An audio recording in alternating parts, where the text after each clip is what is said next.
Mau bertanya, eh, kita kan sebagai penulis pemula nih. Nah, sumbangsi yang tepat sebagai kita sebagai penulis pemula itu di tengah pandemi COVID-19 itu gimana ya? Mohon penjelasan. Terima kasih. Menulis itu sebenarnya kita sudah bersedekah kepada orang lain. Kita bersedekah ide. Jadi sharing ide itu namanya kita bersedekah ide. Itu yang harus ditanam dalam benak teman-teman, bahwa bersedekah itu tidak harus pakai materi, pakai ide itu juga termasuk sedekah. Sebagai penulis pemula yang mungkin tulisannya masih belum bisa diterima di media-media yang belum bisa diterima atau belum bisa dimuat di media, tetapi dia mau untuk memberikan apa istilahnya ya, untuk berbagi kepada masyarakat tentang kebenaran COVID, sehingga masyarakat itu tetap optimis di dalam menjalani hidup dan tidak terbelenggu oleh hoax-hoax yang bertebaran di tengah COVID-19 ini. Salah satu cara menurut saya yang paling mudah, dan itu tidak usah bayar, cukup beli kuota dan cukup download aplikasinya, yaitu dengan cara kita nulis dulu. Ya, yang pertama yang jelas kita harus punya gagasan yang mengedukasi, yang mendidik. Gagasannya itu bukan hoax. Kalau hoax itu bukan mendidik, tetapi ingin menjerumuskan kepada jalan kesesatan. Itu termasuk bukan ihdinas siratal mustaqim itu. Jadi pertama yang harus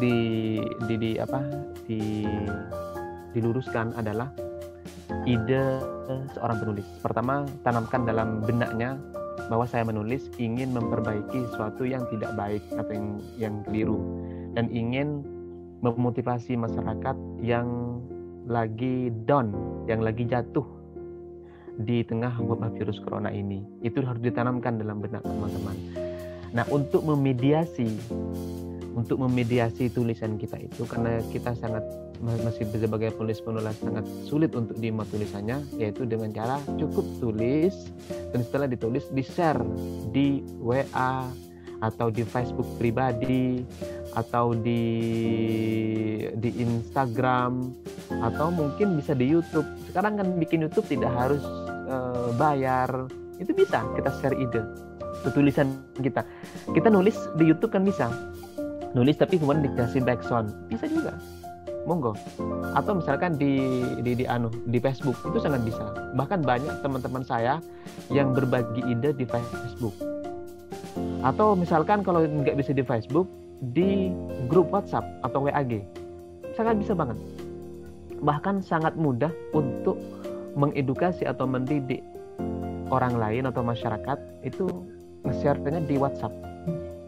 Tulisan kita di WhatsApp itu sangat mudah banget. Itu saran saya, itu ya sederhananya. Oke, kita lanjut. Kalau misalkan ada komentar atau kurang puas, nanti bisa dikomplain, nggak apa-apa. Tetapi saya bukan sebagai alat pemuas, jadi nggak bisa memberikan kepuasan. Oke, lanjut. Masuk. Ya. Lanjut. Itu jawabannya Ahmad Syahrul Kurniawan. Gimana, sudah masuk ya? Sudah dapat poinnya? Intinya jika kita sebagai seorang penulis pemula terus ingin memberikan kontribusi, kenapa tidak kita lakukan? Ya. Karena menulis itu laksana kita bersedekah ide ya. Nah, satu lagi Mas Ridwan, gini Mas Ridwan. Ya. Kalau tulisan kita ditolak di sebuah media, ingat ya, tanamkan dalam benak teman-teman biar tidak down. Kalau tulisan kita ditolak di sebuah media, itu bukan karena tulisan kita jelek, tetapi mungkin belum waktunya, ya. Sama dengan teman-teman ditolak oleh seorang kekasih idealnya, misalkan, ya ingat saja itu bukan, itu belum waktunya, gitu. Dan itu mungkin panggilan dari Tuhan buat teman-teman untuk membuat media sendiri, ya, dengan di Facebook, dengan di WA, terserah, itu buat aja media sendiri. Kalau jadi dibuat di media orang lain, buat aja media sendiri.